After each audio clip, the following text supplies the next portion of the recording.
Since Zato's 5P is so large, you can use it to space yourself out gapless or with small gaps to frame trap with. Slightly delayed 5P or no delay 6P can frame trap, letting you scare them into blocking 5H or pierce. 2-2H can be decent as a cancel option if 6P won't reach anymore. Close slash is +1, but since its 2K is 6 frames, it will lose to 4 framers and trade with 5 framers. And if you do 5P instead, 2K into 2D won't reach. So your most basic non-eddy blockstring will be close slash 2S 5H 2-2H, which is great for returning to neutral. When you don't have eddy, most of your pressure will revolve around spaced 5H and potentially 2-2H after, depending if you want to stagger after it. Using RC to extend your pressure a little longer to get eddy back can be useful, but using Sword Super can be better depending on the situation. While you'll almost never use it, Zato does have a command overhead of 6K that combos and frame traps into 2K. Starting out, assuming your opponent commits to blocking, this is the corner carry pressure and mix-up you should default to. Let's break it down a bit. After the normal block string into pierce, dash up 2S 2-2H, but hold H so you don't get a pose. While 2-2H is happening, hold forward or down forward for a few frames to move eddy closer to the opponent, then press and release K. I tend to start to hold K right after I press and hold H, but it doesn't really matter. Once you let go of K to do drills, that's when you can let go of H. Then just jump forward and whiff a JP to kill some time, helping you get low to the ground, then press JD for the overhead or land and press 2K for the low. For the overhead, I tend to double or triple tap dust to make it more likely I hit the timing. But once you press JD or 2K, then tap P to let pierce combo. You can do the same idea by calling out an up, back, and pressure by doing frog, but you'll have used up all the eddy gauge by the time it's time to mix, so you can use RC instead. Instead of forcing a mix-up, you can take the corner carry and unsummon eddy to look for another opening. And of course you can throw in a command grab instead of a high-low. Unfortunately, pierce has a large enough gap for them to RPS around. They can jump out between the first and second hit unless he is right next to them. Not only can they jump out between the pierce hits, but they can jump out if anything besides 5H has been blocked. If they commit to jumping after blocking a normal, then you'll want to throw in frog instead. Since there's a big enough gap to jump, it's also big enough to mash. If you're spaced out enough, pierce's disjoint will win. If you're spaced out a bit, you can do drills instead to catch them. If you're really close, a pose can keep you safe and let you get a big punish. But drills and a pose also lose to jumping away. When you're spaced out a lot, some may try to IED at you to punish, but as long as you haven't committed to anything else, you can 6P into some solid damage. Canceling into shade directly can also hit them trying to IED as long as the timing is right, but it's nice since shade is used for sandwich pressure. Since IED distances vary a lot, it won't always make sense for them to try this. They could up back into a falling button to hit eddy, which is good against a non-cancelled pierce, since they'll kill eddy even if they get 6P'd. The biggest thing to look for is them trying to mash out on eddy between the hits of pierce. From a 2S or 5H cancel, you won't be close enough to fill the gap between the pierce hits safely, and even if you counter them with 5H, you'll still lose eddy. A simple counter to this is to cancel the first hit of pierce into a pose, which keeps them safe. If they commit to some larger mashes, you get a better punish, and if they sit still, then you get to run up and do an unmashable command grab or strike. However, if they stick out 2Ps or 2Ks, then doing the first hit of pierce into shade is better, letting you get sandwich pressure started. After doing shade, hold P until eddy is on the other side, then let go. Follow it up with dash P to fill in the gap between the pierce hits, then do close slash into a delayed 2D or 5D into pierce again. Instead of pierce after 5D, you can do frog, but you'll likely use up all your eddy gauge, so you'll have to use super. But this only works because 5D puts them in a standing state on hit, and they would need to stand to block it. If you go into close slash 2D, assuming they'll block, and do break the law to go under them, you get a crossup, which you can confirm with 2S 2-2H frog. Here's the sequence assuming they try to mash out of the pierce gaps. If you do it right, there shouldn't be any gaps. Since the potential gaps would be so small, backdashing becomes an RPSable option for them. But if you stick with the true string low of 2D, then they would just get hit. If you mistime the sequence and have a gap with close slash, then 2D is less likely to connect.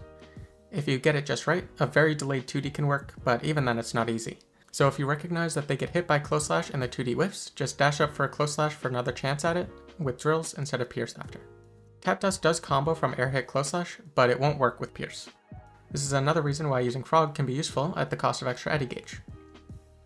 If you notice them being patient or committing to small mashes during pierce, clap cancelling into drills can also be pretty strong. If they mash, they'll get hit into a full combo, and if they wait and block, then they'll have to block a mix-up. Now since we've learned about sandwich pressure, let's revisit a pose. Because everything besides 5H into pierce is an RPS point, and depending on spacing, a pose into dash 5P shade sets up sandwich pressure while covering the cases of mashing and down backing. If you're close enough to get shade to connect on block, this lets you get drills out and frame trap with it. Here you can see if they try to jump out after shade, they get caught by the drills. Once you do this, just jump P into the high-low.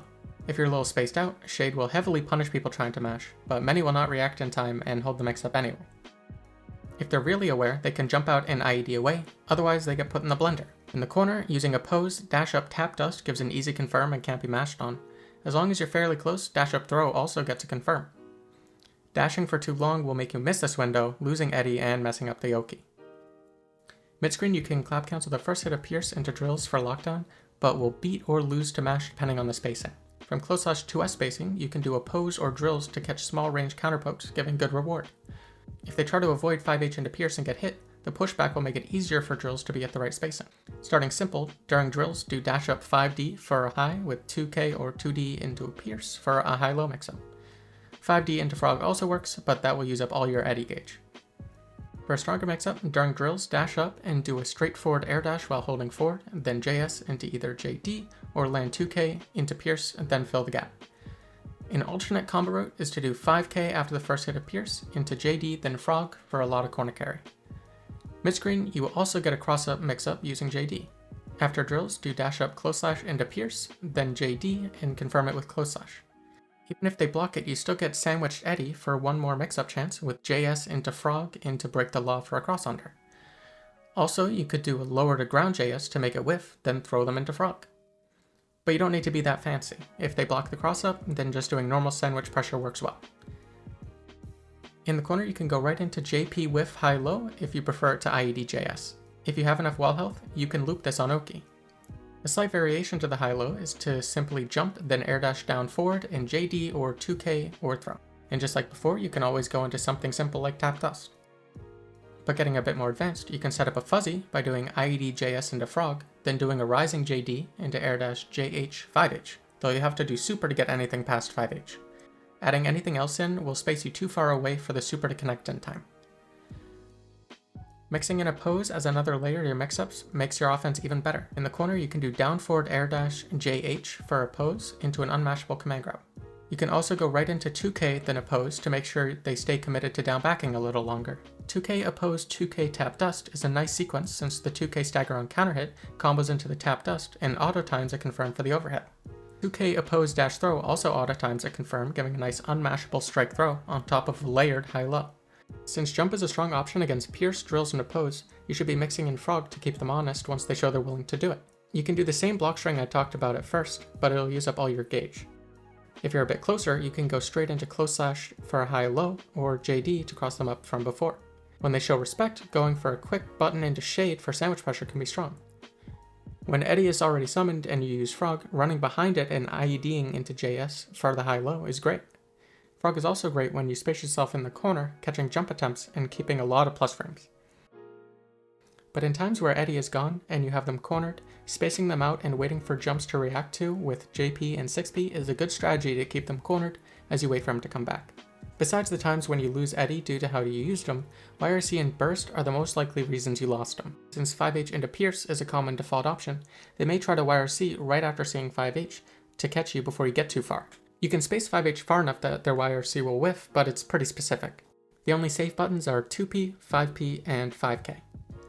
2K is actually unsafe since it has longer total duration.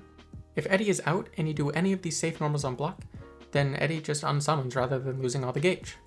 Pierce, Drills, and Frog can all be used to trigger YRC, but as long as you block, Eddy stays safe. This is really important because the punish with and without Eddy is very different. Keep in mind, oppose won't keep you safe. However, if they're going to YRC, they should be doing it when you're doing a mix-up with Eddy already out and you've committed to something. If you do JP to help auto-time the mix-up, it's basically a free YRC for them. Even if you just jump and block, it's unlikely you'll get a punish, but at least you'll keep Eddy alive. You will also catch the startup of the air dash for IED JS. Burst is harder to deal with because it kills Eddy even if you block, but Burst is at least more consistently punishable, even if it's not much. But just because you don't have Eddy doesn't mean you can't still run offense. Close slash IED BRC JS into JD or 2K at least gives a knockdown. If you build Eddy back during this time, you can use them for extensions. And of course, if you want a high-low mix-up without RPS involved, doing this while you have Eddy is great. Also in neutral, doing an air BRC into falling JS gives enough block stun for a rising JD fuzzy setup. While not the best setup, doing 22H PRC into jump down forward air dash into JS or 2K is usable, if not at least to kill a little more time for Eddy. If you get an Eddie-less knockdown, doing backdash B or C JD for a quick overhead can be pretty nice, though it's low reward. If you do get Eddie, then you can at least get some pressure on a standing reset. Not that I really need to mention it, but Tap Dust RC is always a great option, since he gets good reward with or without Eddie. But by far and away, I think the best use of meter is to go into Sword Super. If you negative edge K during the super and release it once it ends, you get unmatchable drills into a 50-50 followed by more Eddie pressure. 5H into Sword Super frame traps so they can't simply mash out, especially with their back to the corner. From the basic close slash block string, it can space out many supers too. It also true strings from Frog, so you can run whatever type of offense you want, then end with Frog into Super for another set of mix-ups. It's important to know that 2K 2D Super is mashable, so 5H is the best time to go into it without using Eddie. As we talked about near the start, filling the Pierce gap with 5H can work, but since Eddie's gone, you don't get good reward. But with Wild Assault, you get great corner carry and solid damage. Wild Assault by itself is a nice pressure tool since it lets you get an IED JH as a true block string. And it frame traps from 5H, just like Pierce, so it's pretty strong. You can do something simple like 2K or Tap Dust RC with a guard crush. With Eddie, Wild Assault into drills easily sets up as 50-50. Taking it another step further, Wild Assault helps set up Unblockables. After drills into charged Wild Assault, negative edge H for a pose to start right around when your Wild Assault connects, then dash up command grab. If timed right, they will get grabbed, which they can't mash out of due to the guard crush removing throw invul, and if they jump or backdash, they'll get hit by a pose. Another way of doing this is by summoning Eddie after Wild Assault, negative edging K to happen as soon as Eddie is summoned, then command grab. If Eddie isn't already summoned, this is better since you don't use up all your Eddie gauge, giving better combos and setups. Another setup is Wild Assault into jump air dash down forward with JS immediately into command grab. The frog will happen because of the JS input, and it isn't too tough to time. Just to keep in mind, even when the command grab connects on these setups after drill into Wild Assault, you won't have Eddie after. The drill's Unblockable seems to be the best, especially since it works easily mid-screen too. It gives a combo on hit, which is easier if you get close to the corner. Like I said before, 5H into Wild Assault is best, especially with the drills Unblockable, since them getting counter hit eats the negative edge input, giving a better combo. For 2K 2D Oki, both mid-screen and corner break the law into 2-2H, auto times a midi plus projectile. Mid-screen it'll outspace DPs, but in the corner you'll still be in range if they want a DPRC. Break the law can give a somewhat gimmicky left-right with a midi close slash. For a safe jump, just jump and then air dash forward JH. An easy and consistent setup with Eddie is to raw summon after 2D, negative edge K until he's out, then quickly do shade. This lets you get one hit of drills to come out and hit meaty, then set up sandwich pressure. From this you can go into the Tap Dust or 2D mix-up, and even the cross under during Pierce with Break the Law. Another setup is to raw summon into drills, then Superjump JD into either another JD, or land into 2K then Pierce. Since you still have an air action, after JD, you can do air dash down 2K, or air dash up into JK for another overhead. If you can get the timing down, raw summon shade into drills gives meaty sandwich pressure into the high-low. It beats DPs even if the 2K2D was close, and has plenty of time to hit confirm. And to help time the mix-up, after starting drills with a 5P, then jump P into the mix. A strong but more difficult Oki setup with Eddie is to summon, then jump forward with JK into falling H into drills. Holding up forward lets Eddie get behind them, but make sure to block when you're getting closer to the ground since it safe jumps. Also make sure to hold K and H until the H connects, then let go of K first to get drills. Once you land and drill start, IED then JS into JD, or 2K then Pierce as usual, but you can air dash up or down for the overhead or low to make them a little easier or faster. You can get a little tricky and do JS land then tap dust or a quick button into break the law for a cross under. Since Eddie is still behind them, you can fit in a dash throw and combo off it using Frog with good timing. Even though it's a safe jump, you can whiff a JS instead to throw them out of a DPRC attempt and get a combo that way. And if you connect JS early enough, there's still time to air dash JS again into JD for a triple overhead. Another setup is to get Eddie behind them while holding K, then release once they're almost up, then up back with JP into the JD vs 2K mix-up. A variation of this is to IED JH meaty, giving more time for Eddie to get behind them, then doing the same mix-up. And of course, since they're sandwiched, you get a cross-up setup if they happen to block the first mix-up. If you don't like the jump back JP variation, IED JS works just as well going right into the high-low. And you can set up a cross-up easily into more pressure. It's a bit tricky, but if you dash close enough for 2K shade to combo, you can get a 6H ender to unsummon into more Oki. JS or JH into Frog is great because it forces them to stand for a fuzzy JD, but you'll need to RC to combo it. Another way to cross up with the setup is simply by jumping in any direction after you land, since Frog will push them under you. This lets you land in 2K into shade to continue the sandwich, and based on how you jump or air dash, you control which side you're on after. Here you can see even when jumping back it'll hit Crossup, and since it uses a lot of gravity, 2H charged Wild Assault into Summon lets you dash with 5p to help auto-time meaty drills for another mix-up. And just in case you think they'll block it, you can always throw in a JS JD. Here's a way to do a cross-up directly on Oki. Summon Eddie, walking him forward, then doing JD while holding back into Pierce to give a nice fake out into a cross-up. This can be pretty quick, especially since they should be defaulting to crouch. Doing it low to the ground makes it even better. And it uses less Eddie gauge than normal, letting you get an unsummon into resummon for a great Oki. If they get hit in sandwich pressure, 2H drill quick on summon lets you do 2K summon into Frog that you can chase down for a quick mix-up. This is definitely one of the more difficult setups, but 100% worth learning. For Throw Oki, dash jump JH is a nice easy safe jump, but it leaves you spaced out. Doing dash up 5H is fine since it lets you go right into Pierce or any Eddie RPS, and due to its 9 active frames, it's very easy to hit meaty. But even spaced, it doesn't beat DPs. With Eddie, dash up summon into Pierce, then fill the gap with 2S 5H 2-2H drills for the typical mix-up. Because Eddie is already summoned, you have the ability to fill the gap without losing Eddie. There are multiple frame trap opportunities here, but if you time it right, the Pierce should have no gap. If they take the hit, it auto-confirms for a full combo.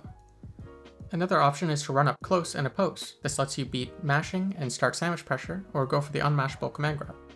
This setup is great against defensive options because oppose lets the strike and throw both beat it, with the strike giving a full combo from 5p, and 5p is large enough to reach backdash. If they start respecting this, then dash up drills becomes a great option, going right into a 50-50 even if they backdash. And doing drills a little early will catch mashing.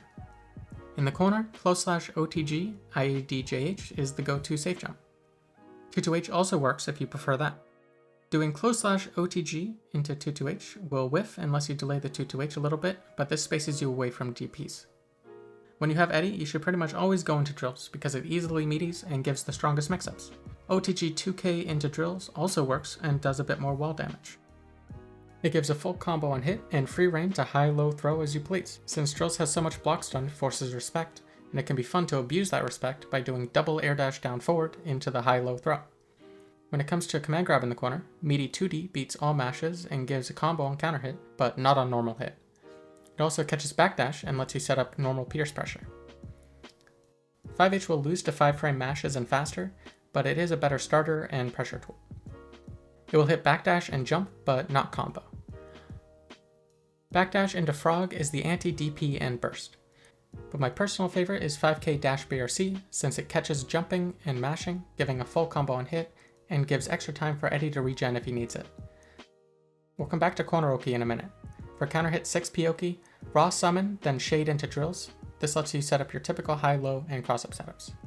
And you get the good combos if they take the hit, even if you committed to the JD.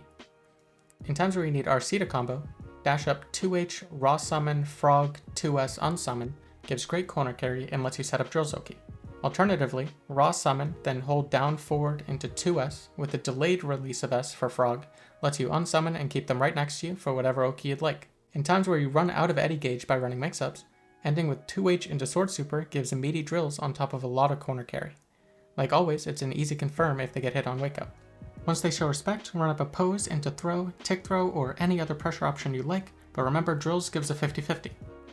In times you end with Frog pulling them into you, doing Sword Super lets you OTG 2D 2-2H and get drills. And if you really want extra corner carry, 2H into Charge Wild Assault 6H Shade gives a knockdown with enough time for Sword Super to hit meaty. In situations where you end in Frog and they're far away, Sword Super still works. Just position Eddie behind them and do drills for the sandwiched mix-ups. Now back to Corner Oki, 2H unsummon into drills lets you get some Eddie gauge back and run more mix-ups. Since Frog has such a long knockdown time, you can unsummon it after you do drills same as before. This is also good for mid-screen to corner conversions. Similar to the mid-screen setup, 2H into one hit of drill unsummon gives a lot of time for Eddie to regen, then still get drills out again. When trying to optimize your eddy gauge after drills or frog into pierce, going into 6H is great due to its long knockdown time. It gives an OTG 2K or 2D into drills to loop it all over again. This also works mid-screen, but only from the JD. 2K keeps you too far away. Routing into 6H knockdowns mid-screen from sandwich pressure is great for maintaining momentum, since you can get drills out again after regenning eddy gauge. And 6H works from the low in sandwich pressure. 6H on its own can be a decent Oki tool since it crushes lows and throws for great damage on counter hit. If it hits regularly, it combos into shade, but is slightly minus on hit. It is air dash cancelable, but any air button after will lose to a quick button. However, a slightly delayed shade will counter hit any attempts to mash on it. And this counter hit in the corner leads to a lot of damage. So they may be tempted to backdash to avoid the situation entirely and make it their turn. But 6H air dash JK actually catches backdash and leads to a combo even if it isn't a big one. If you get a trade from shade in the corner, 5P 22H or dash 22H both work well to keep advantage. But if you have eddy, you can dash up OTG into drills to continue offense. It's a nice throw crush that has favorable RPS. It may be a little gimmicky since you're essentially calling out mashes or throws, but adding a pose in lets you get good damage, and since shade is a part of it, helps you set up sandwich pressure easily. Zato does have a looping wall slump setup. Once the wall has already started to be damaged, from a low mix-up, 2K pierce shade into pierce again should wall splat, then unsummon. Whiffing a 5P then dash drills is a nice frame kill. From JD, just do pierce, shade, pierce, since letting both hits of the first pierce connect would put them airborne. And since JD puts you close, just backdash into drills as a frame kill. When you break the wall with super, raw summon into pierce, then dash up 2S to fill the gap into the typical sequence. Because of the meter gain from positive bonus, you build a whole extra bar to restart pressure if they end up blocking the mix-up. If you needed to use Wild Assault to build the meter, Sword Super does meaty after the hard knockdown. If you don't have the meter, then you don't really get much on Oki. IED JP seems decent, but doesn't save jump. For this video, I made sure to have both the input history and input display on to show how I was doing each setup. If you're having trouble with any setup, try looking back through it frame by frame to see if the timings I press or release buttons can help clarify any problems. But as always, if you have any questions, feel free to comment below and I'll do my best to help. Thank you for watching.